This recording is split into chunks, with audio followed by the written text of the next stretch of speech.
pessoal, vamos aí para mais uma aula de matemática da terceira fase. Eu sou a professora Emanuela e hoje nós vamos falar um pouquinho sobre a adição e subtração de monômios. A gente viu na aula anterior que são monômios, né? São expressões algébricas com um único termo, onde nós temos o coeficiente, que é a parte numérica, e nós temos também a parte literal, que é formada pelas variáveis. Hoje, nós vamos estar compreendendo como fazer a adição e a subtração de monômios, ok? Então, para que a gente possa entender, eu trouxe aí uma questão inicial, problema, onde nós temos que a área dessas duas figuras, né, que foram aí calculadas. Antes da gente entender um pouquinho, a gente tem que saber que para que eu possa somar e subtrair monômios, eles têm que ser monômios semelhantes. O que significa ser monômios semelhantes? Significa que eles têm a mesma parte literal. Então, eu só posso adicionar e subtrair monômios quando eles têm a mesma parte literal. Então, vendo isso aqui no nosso exemplo, nós temos a área desse quadrado azul. Como é que eu calculo a área de um retângulo? Base vezes altura. Então, eu fiz aqui, ó, 5x vezes 2y, encontrei 10xy.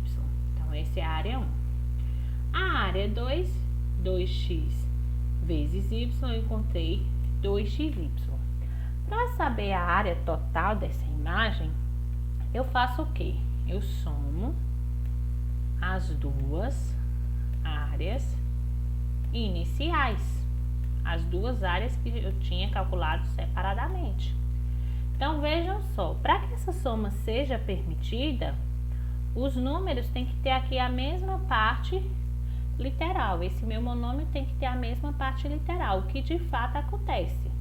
Então, a minha resposta, ela também vai ter a mesma parte literal. E eu vou fazer a soma apenas com os coeficientes. Então, vou somar aqui 10, que é o primeiro coeficiente, mais 2, que é o segundo coeficiente. Então, 10 mais 2, 12, e aí eu repito minha parte literal. Então, para que a gente possa somar monômios, eles têm que ter a mesma parte literal, e a gente soma dessa seguinte forma. Eu somo os coeficientes e repito essa parte literal. A gente pode chamar a soma ou a subtração de monômios também de uma forma de simplificar, de escrever vários termos de um monômio em um único só, tá? Então, vamos fazer isso nesse momento.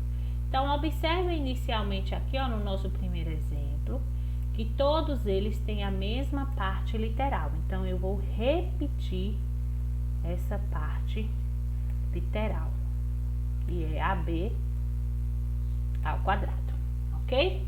E aí, eu vou fazer a operação apenas com os coeficientes. Então, eu tenho aqui, ó, 12 positivo, mais 3, né? Menos 6. Então, 12 mais 3, 15, 15 menos 6, 9. E aí, eu repito aqui, ó, a parte literal, ok? Da mesma forma, no próximo exemplo. Então, verifique que todos os números, eles possuem a mesma parte literal. Então, vou repetir essa parte literal. X ao quadrado, y à quarta. E aí, vou fazer a operação apenas com os coeficientes. Então, eu tenho o primeiro coeficiente é menos 6. Lembre que quando vocês forem colocar o coeficiente, tragam ele junto com o sinal que acompanham, tá? Então, mais 4, menos 12, mais 1. Ok? Então, menos 6 mais 4, a gente fica com menos 2. Né? Operação aí de números inteiros. Então, menos 6 com mais 4 fica menos 2. Menos 2 com menos 12 dá menos 14. Com mais 1 fica menos 13. E aí eu repito a parte Da mesma forma, nesse nosso último exemplo, a gente percebe que tem a mesma parte literal, que é ABC. Então, eu vou escrever ela novamente. A, B, C. E aí, eu faço a operação apenas com os coeficientes. Então, o primeiro coeficiente, 1/4, menos 3/4, mais 7/4. Como é o soma e subtração de fração, a gente lembra que o denominador igual a gente repete. Soma aqui os numeradores. 1 menos 3 fica menos 2. Menos 2 mais 7 fica 5 positivo. E aí, ó, adiciona a parte literal. Então, vejam, essa parte de soma e subtração de monômios, ela é bem simples, né? A gente apenas precisa identificar a parte literal e a gente faz a operação apenas com os coeficientes, ok? Bom, gente, por hoje é só. Exercitem, tá certo? E a gente se encontra aí na próxima aula.